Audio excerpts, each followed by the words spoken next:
champions. That's the Nothing Personal Word of the Day. It is June 25th, 2024, and the Florida Panthers are NHL Stanley Cup champions. Yes! I'm going to start in a place where I'm not sure where Levitard's going to start today when he starts at 9 o'clock. Lots of bits to be bitten, lots of follow-up, lots of excitement. I want to talk about a franchise winning its first ever title, the sense of relief that you have, the sense of elation, the sense of dread that you no longer are searching for your first title. You've made it to the mountaintop, and now you've got to try to get there again. Made crystal clear by the GM of the Panthers in the post-game interview, hey, I'm sharing this with my dad. I'm crying. By the way, the draft's in 72 hours. That is really what it's like when you win a title. You're excited. I was on a show this morning, Coke, a question. What were you doing when the Marlins won the World Series? And I was celebrating, but also doing math, thinking about where the salaries were going to go for our players, where the payroll was going to go, how quickly do we have to not bring back Pudge Rodriguez or trade Derek Lee? What's the amount of total revenue we're going to get? What's the pool of money from baseball for this postseason run that we've had? Where's the parade going to be? What's the ring going to look like? You're thinking about a lot of stuff. And the Stanley Cup is, I agree, the hardest and greatest trophy to win. You're around the ice, skating, holding it up, some sort of deadlift because it's a 35-pound trophy. I don't love the fact that all the players chose to kiss it in the same place. There was a lot of kiss on kiss going on, but I get that you kiss a trophy. I would have just carved out my own little area were I ever to have been lucky to have done that. I don't think I ever kissed the World Series trophy. I think I may have hugged it. I don't think there was any lip contact. For a network, when you get rights to a league, you want the playoffs to be successful, and successful playoffs are measured by number of games, which is why the NBA did not have a successful playoff run.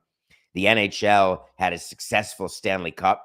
You'll hear numbers and how it's bifurcated because Canada accounts for half the numbers, if not more, and those don't count for the U.S. So NHL will announce, watch for this, North American numbers, where other leagues announce U.S.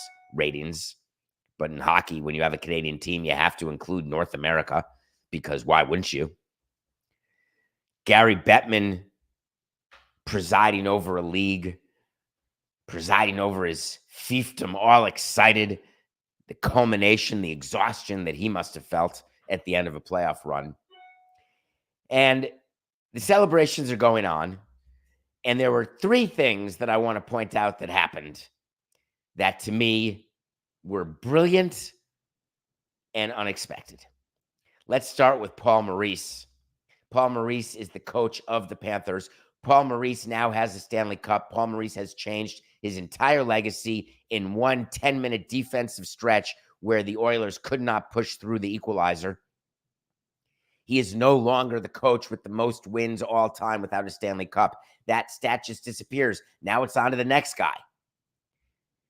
He's still the man undefeated in Game 7s. He's still the man presiding over a Stanley Cup championship. For all of you who are upset that they won in 7 and not 4, who have the stress or the anger or the upset, get over it. It's exactly perfect. The Panthers said it themselves. We can't do it the easy way. God, if they had just said that early, everyone would have bet for the Panthers to win in 7. You watch this series, you notice the difference in the Panthers in Game 7 and Games 4, 5, and 6. They were back to being the Panthers, and then they acknowledged what happened. We were so close to winning that we forgot to win. We were planning on winning so much that we forgot to play. Come Game 7, you're not thinking about winning anymore. You're thinking about playing. Paul Maurice was being interviewed after the game, and he had spent a lifetime. He's been a coach forever, waiting for the Stanley Cup. It happens to be he's being interviewed by ABC, ESPN, and all of a sudden the cup is given to him. He says, "Excuse me, I must step away." And he has a moment with the Stanley Cup that I can fully appreciate. The feeling of relief, the feeling of, now what? What took so long? You may hear that word again on Thursday when we review one of our top 100 movies. What took so long? That feeling in your profession, and you don't need to be in professional sports to have this feeling, the feeling that you get when you've finished a project that you've been working on for years that your boss then accepts and that it gets funded, or when you've been trying to accomplish something for a long time and you finally get it, because going after something, it's not like when you go after a project and then you don't get it. I'm going to try to write a movie, and then I write the movie and it doesn't get bought, and that's the end. The movie gets put in the drawer. Even with that, you can pull it out of the drawer 10 years later. A project in your work where you go for funding from your boss for whatever project it is, and the boss says, yes, we will give you that funding. The relief that you feel, it worked. There is a correlation between my effort and my results. Paul Maurice had never had that correlation, certainly not direct, maybe inverse. The more he worked, the more he lost. But when you get that sense of relief, I think if you ask Paul Maurice today, as they get ready for a parade in Fort Lauderdale and I'm sure Miami, and if Paul Maurice were being completely honest with you, he would say that the feeling that he feels the most is not joy, it's not elation, it's not love, it is relief. What an amazing accomplishment to win a championship and have relief be your emotion. Think about that. That either means that you haven't won at all, or you win so much that the pressure to win again was such that you feel relief that you're not under that pressure anymore. How's Connor McDavid going to be treated today on the Le Batard show? I hope people don't take a victory lap and call him overrated. He's the Conn Smythe Award winner, is the MVP of the playoffs. And I've got a small issue with that. I do not believe a Conn Smythe Award winner should be for the whole playoffs. I think you should have an MVP for the Stanley Cup.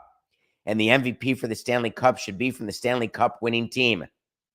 You can argue that Bobrovsky did not deserve it because he had 3 bad games out of 7. You could argue that he did deserve it because he had a great game 7. There are plenty of MVP of series who have mediocre series, but then hit a walk-off 3-run home run. That's going to be considered an MVP. Or a pitcher who wins an MVP who has a bad outing during the course of a series, but then an outstanding shutout complete game and can win MVP that way. Many ways to win MVP. The awkwardness of giving the MVP to a road player after a loss was palpable, and McDavid didn't even come on the ice to get it. Gary Bettman was there giving the trophy to himself. Not exactly what the NHL can or should be hoping for. Either you make the players stay dressed and come out so he can be applauded by the scores of Oilers fans and would be respected by the Panther fans, or you make sure you give it to a player on a winning team. I don't see how, and we had a fight pregame about this. Not a fight, but a discussion. How can you win the Conn Smythe Trophy when you don't have a point in Game 6 or Game 7 and you go 1-1 in those games? Biggest game, you got to find a way. You got to find a way. Oh, David, it's hockey. Gretzky went pointless plenty of times. Okay. No, you can't be Connor McDavid and go pointless. I don't know how you can be Draisaitl and not score in the entire 7-game series. I just don't know how you do it. They were basically silent in Game 7. That final stretch, is there anything more exciting or stressful than those last 5 minutes when I figured the Oilers were score? How could they not have scored? Lots of talk about Canada not having won a cup since 1993. You're going to hear the Canadians won it in 93, and that's it. They've been winless since then, and they've been in the cup many times. Vancouver's lost a couple times. Now Ottawa lost once. Now you've got Edmonton losing once. Is there a team in the U.S. that plays for the U.S.? Is there any team that when they're in the finals that there's any sort of national pride where people are saying, win it for us, eh? You hoser? No. Don't understand why that's the case in Canada. Why would everyone be rooting for Edmonton because they won a cup in Canada? If I'm living in Montreal, I don't want Edmonton to win a cup. It makes my failings look even greater. When I'm with the Marlins, I don't want the Panthers to win a cup. It makes my failings even greater. Now that I'm not there, of course I was excited for Matt Caldwell, Vinny Viola, all of the people at the front office of the Panthers, all the players of the Panthers. It is one hell of a ride to win it. That is for sure.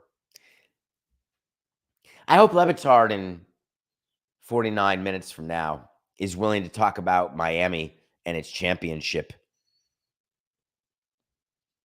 What's the word called? Bona fides. The Marlins have won a title since the century turn. Now the Panthers, the Heat, everyone but the Dolphins. Isn't that amazing? Everyone but the Dolphins has won since 2000. Yet in Miami, the Dolphins are the thing. The Dolphins have been terrible. Now that the Panthers have won, you think that Stephen Ross can be happy that the Panthers won? Now that there's nowhere to hide, his failure as an owner and Greer's failure as a GM of the Dolphins, no matter how much money they spend and how beautiful Pro Player is or Landshark or Hard Rock, whatever they call it, they are in a community where they are the only losers.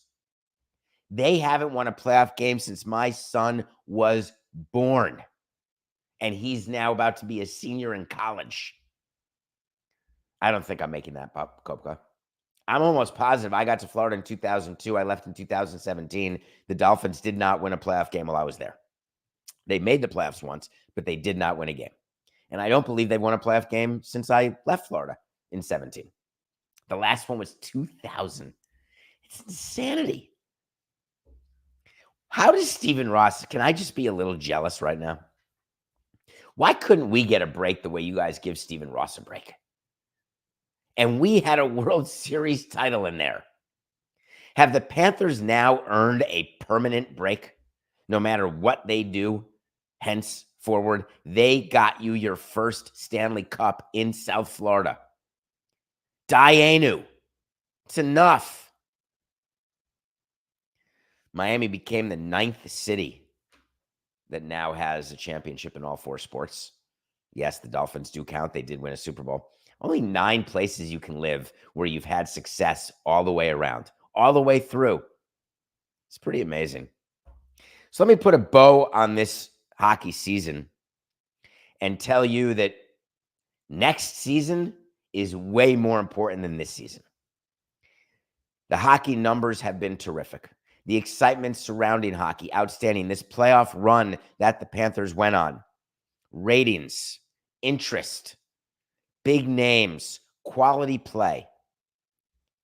In order for hockey to go from $6 billion in revenue as an industry to even approach the big 3, NFL, NBA, MLB, and they are so far behind, but to even approach, they need to string these sort of seasons together. They need to keep the Stanley Cup playoffs on linear TV. They need to have 7-game series, Stanley Cup finals. They need bigger markets to be in the finals. They need the Rangers in the finals next year so badly because they've got to build on this or it's wasted. It's the equivalent of winning 1 championship and then blowing up your team and not winning again, or trying to win again and never winning again. It's fun. You have that moment, but it didn't last. NHL, for their franchise values to continue to increase, for Bettman to try to lessen the gap between him and the people he's always chased, next season matters way more. Speaking of chasing championships, would you say the Los Angeles Lakers are chasing championships? They hired JJ Redick as coach yesterday. We covered it yesterday, but I told you there'd be a press conference. I told you Jeannie Buss would be nowhere to be found. It was Rob Pelinka and JJ Redick. That's it. 2 guys at the dais. I've been there. I know the mentality of when they choose to be on the dais and when they don't. JJ Redick gets introduced. All of a sudden, the gifs, the memes, it all starts because he starts swearing on the podium. How do you feel about the criticisms? I don't give a bleep. He kept dropping F-bombs. It's just not appropriate.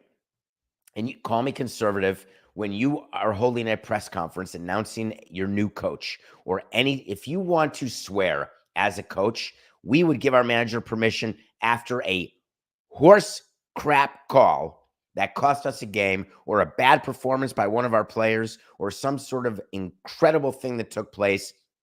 Feel free to meet the media and exclaim your unhappiness or happiness, manifesting that emotion through swear words. Have at it. Not in an introductory press conference. I think it makes the organization look bad. I think it makes him look bad. Anyone who has to swear to make a point, you're not making the point. Whenever you're in an argument and you start swearing, hey, F you, that's it. You've lost. You're done.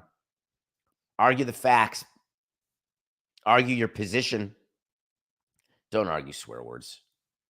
JJ Redick spent that entire press conference making sure that we remembered he had no coaching experience, making sure that he remembered to tell you, hey, I knew about Hurley. Hurley's a very experienced coach, and I coach Swish League. I'm sure that made the Bus family super happy. I wasn't upset about Hurley. The question came about podcasting. Nope, done with that. I'm excommunicated from podcasting. Not doing it anymore. Then the question came that I was waiting for, and they had a rehearsed answer that was a chef's kiss. Coca?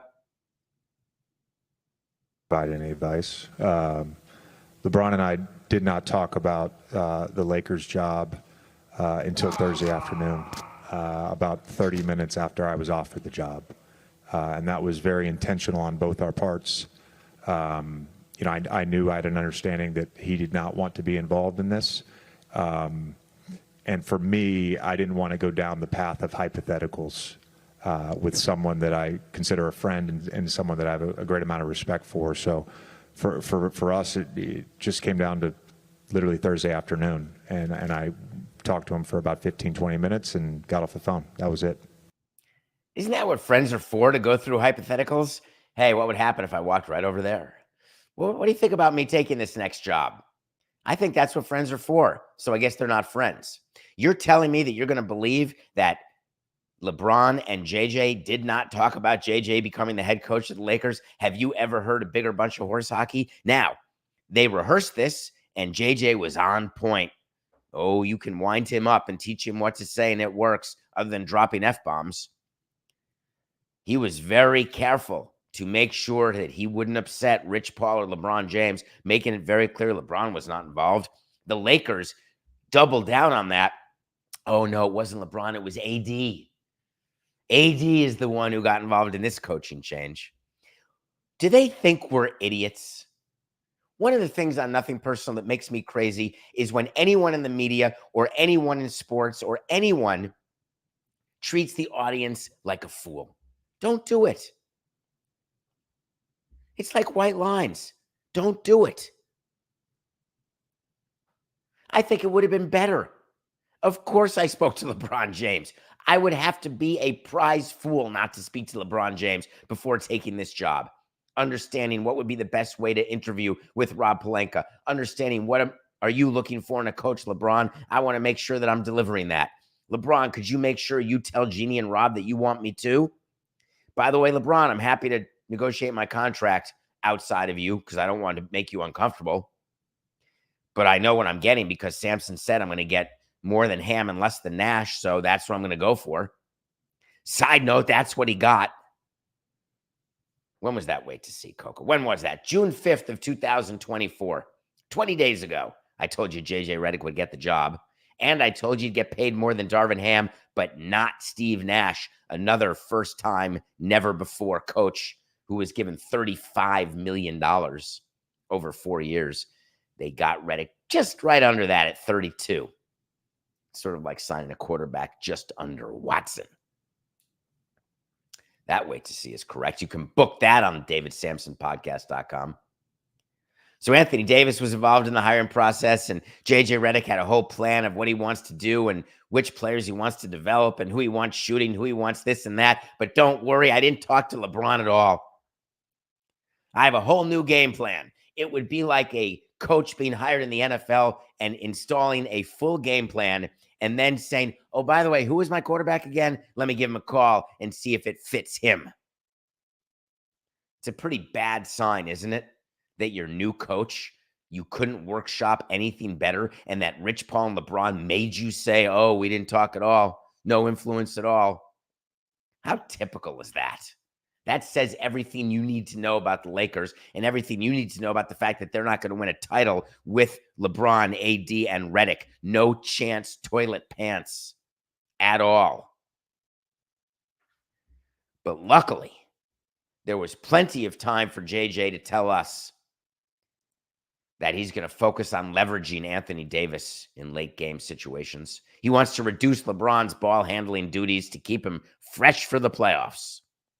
Here's how you stay fresh for the playoffs. Don't get hurt. Don't play back-to-back. Don't care about All-NBA or MVP. Play yourself 50 games. Go in as a 7th seed yet again, and then hope that he gets hot as a almost 40-year-old.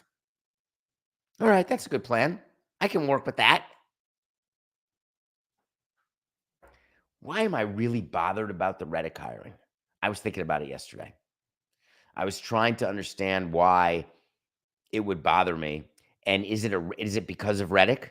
Is it because of who he is, because of my dealings with him, which have been limited but exist? Is it because this is the Lakers and they're bringing in a first-time coach? Is it because I'm upset after the fact for lifers who are not getting opportunities because of first time? And I recognize that I was a part of that in baseball. We'd bring in former players with no managerial experience and say, hey, manage. And there are lifers who have been coaches throughout a system who they just want the chance. Is that what was bothering me? No. Then I realized what bothered me the most is that I believe that JJ and LeBron violated the sacred contract that we should all have with you. There's no reason to lie to you. There's no reason to mislead you unless it is for strategic purposes around a trade, a deadline, a signing, some sort of plays that we're going to call during the course of a game, and we're doing those things to make our team better for you, the fan. But when it comes to something so meaningless as a hire and who's involved and who's not, what would be the purpose? Do you feel better as a Laker fan? Oh, whew, thank God LeBron was not involved in that. I think it's the opposite. How the hell would you not be involved in that, LeBron? Now, granted, he's not good at choosing coaches or players, but having his buy-in and, I spoke to him for 15 minutes after I was offered the job. They were very clear. It was very well rehearsed. I got to give him credit for that. No question about it. JJ Redick, welcome to LA. We may talk about the Lakers again. Let's take a break. I want to review an interesting movie that I watched the other day. And then we are going to talk about a team in baseball that no one's talking about. I don't know why. Well, I do know why, because the only time you ever talk about them is when you don't like their nickname. Stay tuned, and we're going to give Cleveland some lovin'. We'll be right back.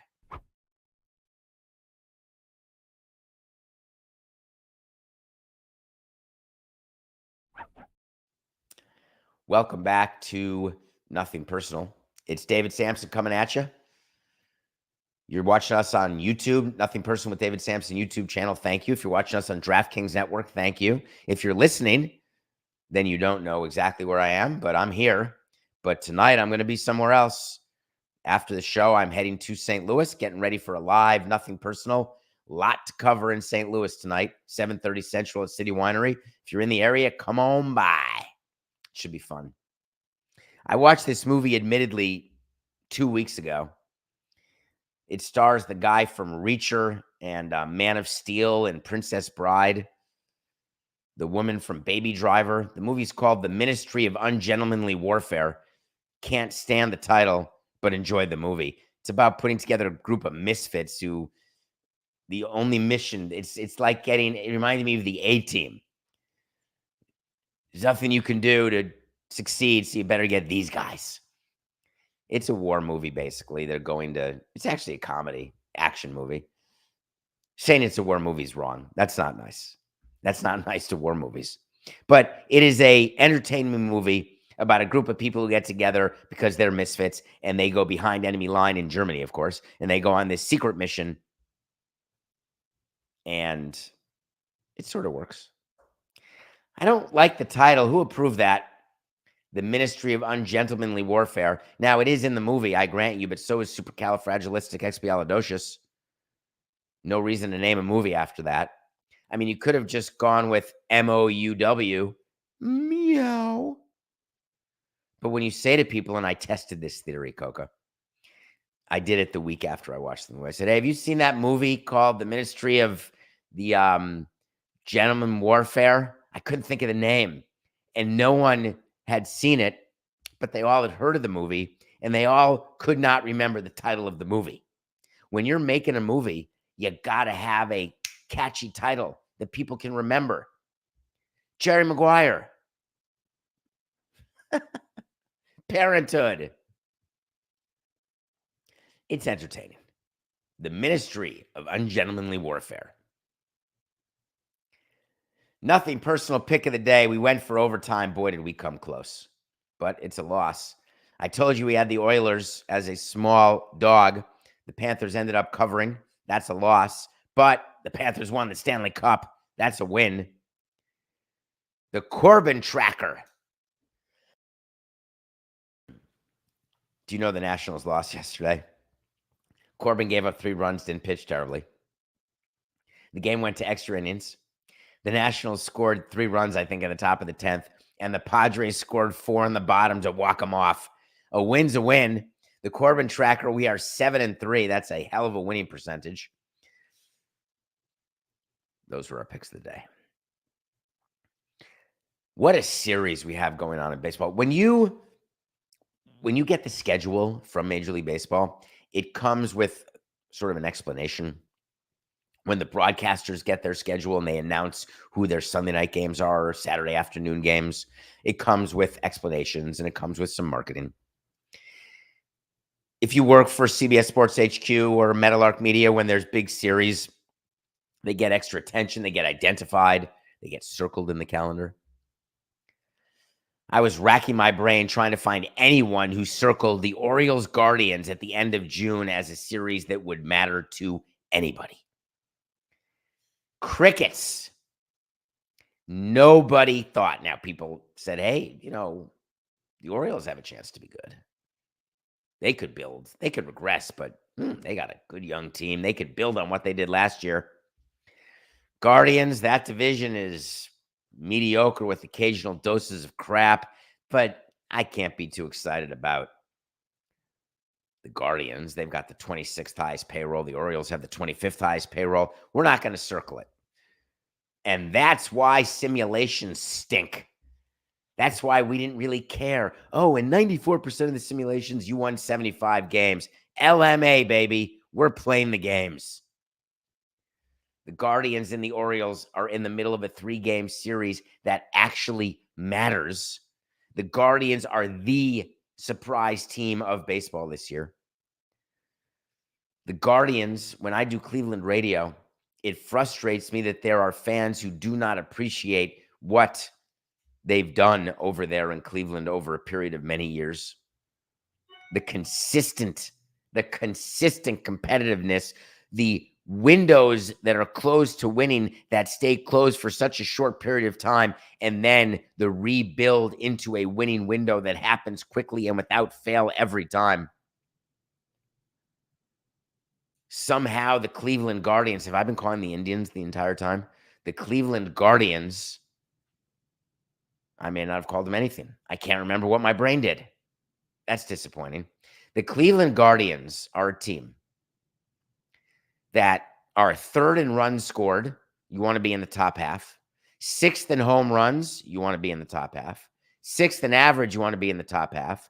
3rd in ERA. You want to be in the top half. And that's with mediocre starting pitching and a lights out bullpen.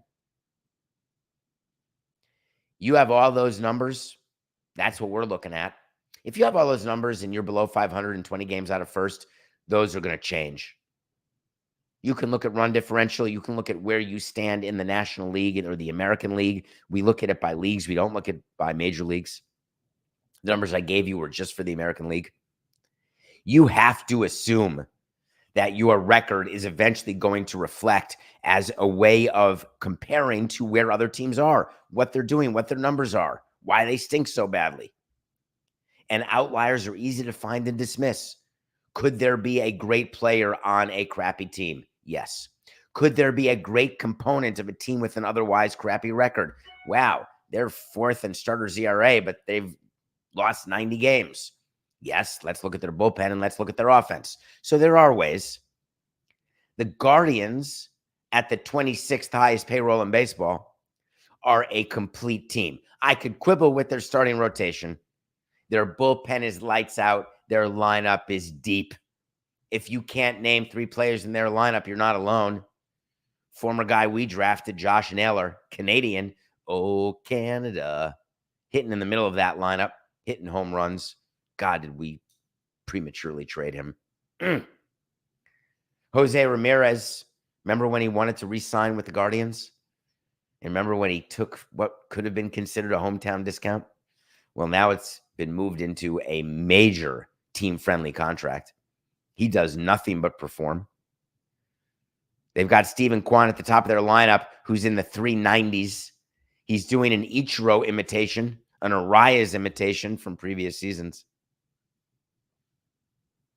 The reason you don't see his name or hear about him is he hasn't qualified yet, but he will. Qualified means he hasn't gotten the number of at-bats required to be on the leaderboard. He will get the at-bats because if you play, you get more at-bats and you catch up. In other words, the requirement doesn't go up by 4 every game. The Union gets unhappy when teams like the Guardians win like this. And the reason they get unhappy, especially they've got the Guardians and Orioles playing this series, and the Union saying we cannot have anybody believe that their way of operating is the smart way. We cannot have any owners think that they can win without spending. They can win without top free agent signings. Of course, the Orioles traded for Burns. Of course, the Guardians have made moves for sure, but their moves were more shedding. How you doing over in New York, Lindor? But the Union looks at that and they want to make clear as they head into a bargaining discussion with the commissioner's office, they want to make clear that every side agrees that what Cleveland did is one-off. And then, of course, they have to deal with Tampa, who seems to do the one-off every year, which makes it not be one-off. These issues do come up during bargaining. They come up during owners' meetings. The anger of the Yankees to have to chase the Orioles, maybe even the Guardians come playoff time. That's just funny. For a team that helps support those teams to lose to those teams, you got to really look at your personnel and say, wow, we must not be nearly as smart as we thought we were. The Guardians have been smart for a long time. They're just seeing the fruits of their intelligence this season. The Guardians won game 1 of the series. The Orioles will win game 2 of this 3-game series. That is my pick for Tuesday. The Orioles are minus 142 over the Guardians. Baseball is rooting for the Guardians to fall apart. They're rooting for the Orioles to fall apart. They can say they want young guys, they want young teams, they want new teams, they want diversity. It's total poppycock.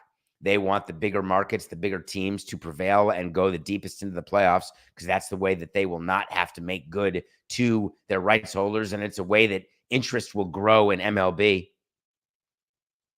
2.5-hour playoff games, count me in. So as we watch the end of this series, I would encourage all of you who are fans of teams who don't have the highest payroll, and that's the majority of you. There's obviously New Yorkers and people in LA, and you're all excited. San Diego for now. But for the rest of us normal people toiling away in the relative obscurity of the mean, or the median, quite honestly, my message to you is don't despair, because maybe one day your front office will be as smart as the Guardians. Maybe one day your front office will be as smart as the Rays. Maybe one day your front office will deliver unto you an unprecedented season of success, given the unprecedented nature of the low salary. So the next time you are complaining that you are not signing free agents or making trades or increasing the payroll, what you should be claiming is that you love a team where the front office is incompetent and they can't find a way to win without signing the biggest and highest free agents, which takes no talent, no skill whatsoever. So Cleveland, I want you to raise a hand to the Guardian management. They're doing it. You know who's not doing it? Well, you can insert your own name there. Alex Morello. Do I have a story? Let me make myself comfortable. This is good. This is good. You may not remember his name, but he's the owner of the Phoenix Coyotes. And you may say the Phoenix Coyotes are not a team anymore. They moved to Utah. And I might say you are correct, except for NHL said to the owner of the Phoenix Coyotes, hey, we're not taking away your franchise. You are trading away the rights to your current franchise to Utah. We'll get you cashed out. Life's going to be glorious. But we're not saying that you can't have hockey in Arizona anymore. All you got to do is get a rink. Build a rink. What's the biggie? Upon hitting deadlines and building rinks, you will get an expansion team in Arizona. Hip, hip, hooray. Hockey's coming back. Then, in the bureaucratic of bureaucratic moves, deep in the heart of Arizona, behind closed doors and people not paying attention, the Arizona Council the other day canceled the land auction at the last minute. Who cares? We do. Because guess who was bidding on the land that was being auctioned off? The very same owner of the Coyotes. Guess what he wanted to do with that land? He wanted to develop and build a stadium, an arena, in order to get an expansion team to Phoenix and to continue on with his ownership. It put the cluster and cluster bleep yesterday when word started filtering out. What happened? Did Gary Bettman know that this vote wasn't going to happen? And that's why he took the team away? Was he scared that they wouldn't prevail in this vote? It's the Arizona State Land Department, and they were going to vote and auction off this piece of land, but instead, day of, they decided to make it clear there were some rules that were not being satisfied by the bidder, loan bidder, and we have to postpone the auction because of it. It had to do with permits and use of land, and it doesn't matter what it's about. All I know is the Coyotes employees are sitting there, and there still are some working for no team, but working for Alex, getting ready to get approval, build a stadium, and be a great comeback story, bring back a team you lost. And they're sitting there, and they're waiting. They're waiting for the auction. They're waiting to win. And then they get a little nudge, just a little tiny nudge, and say, hey, sorry to bother you. We just recently had to confirm that the proposed arena will require a special use permit. So as a result, we need our applicant, which is the owner of the Coyotes, to file for and receive the permit prior to the auction. I had smoke coming out of my nose and ears, and I was not blazing. You're telling me that this council just decided yesterday they couldn't have possibly given more notice to Morello? And I'm not taking his side. I'm not saying that it's even necessary what Gary Bettman did for him. But on behalf of all people trying to ever do a deal, whether it's in business, pleasure, romance, sports, I don't care. When you are doing a deal, that's why contract law is contract law, where there are promises made, there's consideration given, and then there's assumption that each side is going to perform his or her responsibilities under the terms of this contract. Of course, fights come out with, that wasn't part of what I was supposed to do. Yes, it was. Contract fights are amazing. I don't know what I was just talking about. I just had it happen, Coco. Why was I talking about contracts? Oh, you don't think it's possible that the Arizona Land Council, just for fun, the Arizona State Land Department, just for courtesy, could have mentioned that they were going to require a permit that they knew that Alex didn't have? and therefore the entire auction would be postponed. If you have cold feet about doing an auction, here's what you do. You take the piece out of the auction. No problem. It's your right.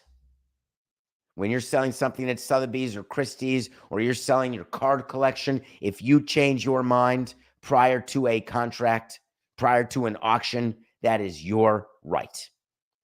There are some times that you sign a binding contract with an auction house where even if there's no bids, we have agreed to sell you this piece of land to you, the bank, you, the auction house. But absent that, there is no reason not to back away. It's just a bad look. Now, what if this was all done to get Alex Morello out of Phoenix, to get him to give up on his wish of getting a building there because they view him the way people in Oakland view John Fisher? What if that were the case? Brilliant, I say. No sooner than 12 hours after the department postponed this auction and this vote, Alex Morello came out and said, "Fini, I'm done. I can't do it. I'm giving up the Coyotes. I'm telling all the employees you're out of work. I'm firing every lobbyist I ever had, getting rid of all the 1,500 to 2,500 an hour lawyers working on this deal. Screw it. This is absurd. We're never going to get a team here, ever."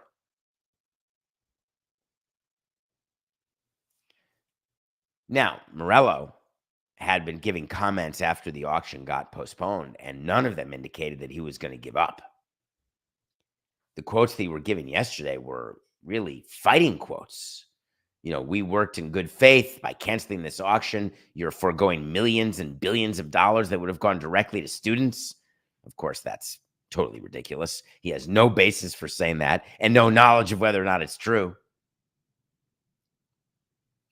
But then, only 10 hours after that, he said goodbye. I don't blame the guy. Very, very frustrating. I would never go through a stadium financing deal in a public-private partnership ever unless I knew there was a bowl of Lucky Charms at the end of the rainbow, both in enriching our owner and in having a new building where your current team gets to play. The thought of building something on spec, there are construction people who build houses on spec all the time. I'll build it, someone will see it, they'll buy it, everything's coming up roses. There are cities that have built arenas in anticipation of getting teams. It doesn't work.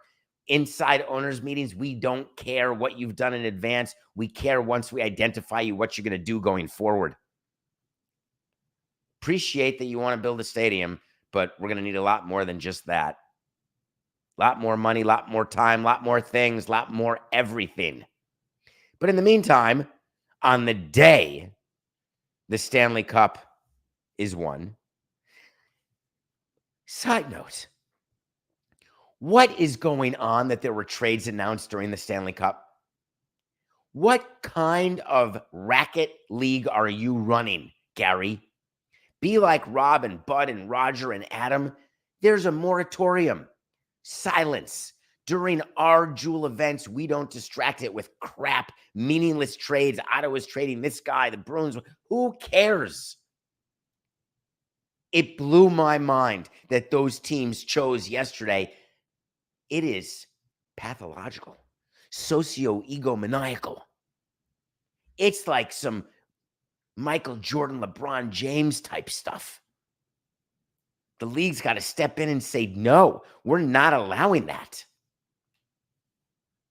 But they did. You guys excited in Charlotte?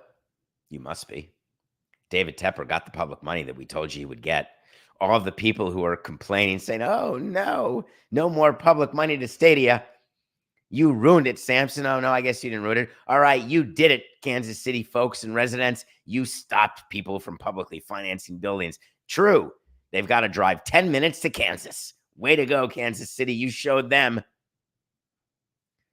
The public financing of arenas, the public financing of businesses to do business where you live and where you work, that stuff is not going away. If I'm David Tepper, I'm trying to be slightly more quiet about this. given how he is incredibly, incredibly unpopular. I would maybe have a different spokesman. I don't know why in this press releases, all the exciting stuff about all the public money that people didn't want to give to you, that they're now giving to you. Is that like a victory lap of sorts for the billionaire David Tepper to say, look, I can get blood from a stone. Look, there's way more money in this revenue stream. Give it to me. We're going to be fine. $650 million. $650. I didn't even get $650. Don't give me the 20-year inflation argument. The good news is that the Panthers and Charlotte FC can't relocate. Whew. That was really a question before the public-private deal got done. The whole relocation stuff, that's a huge source of disagreement. There's a lot of negotiating that goes on. Give me a break. But that was a good announcement. Tepper actually had a quote. Today's vote by the Charlotte City Council is the culmination of many thoughtful discussions with city officials, local leaders, and our fans to create a vision for Bank of America Stadium. Nicole and I are grateful. I always like that. Is Nicole a co-owner? I think it's his wife. Maybe she is a co-owner. Statements didn't used to have the name of the significant other, whether it was a wife, a husband, or they just never had to include that before. Nicole and I are grateful for the collaboration and support of the project. I like that. Nicole and I are grateful for the $650 million. Yes, of course, we could have afforded it, but we're not going to do that. Owners wouldn't let us do that. Why would we ever set a precedent that just because we're rich, we're willing to spend our own money? Do you know how we got rich? By not spending our own money, by spending your money. That's the plan. I don't even think you need to become rich if you're going to do that. You can just earn a little extra money. Anytime you can get someone else to do something for you, do it. From a pack of chewing gum to a dinner to a new stadium. Do it. You'll save the money. If you feel guilt, give it to charity. Give it to David. Do whatever you want with it.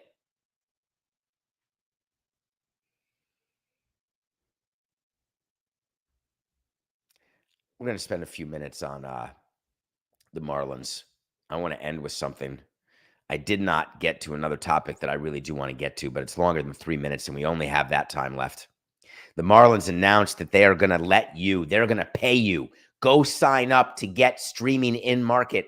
It's normally $19.99 a month. The Marlins are giving it to you for free for 2 months because Comcast and Bally's are having a problem and people can't watch Marlins games. News alert, not a lot of people watched our games anyway. It is fantastic that the Marlins are willing to do this. It is so bad for the industry.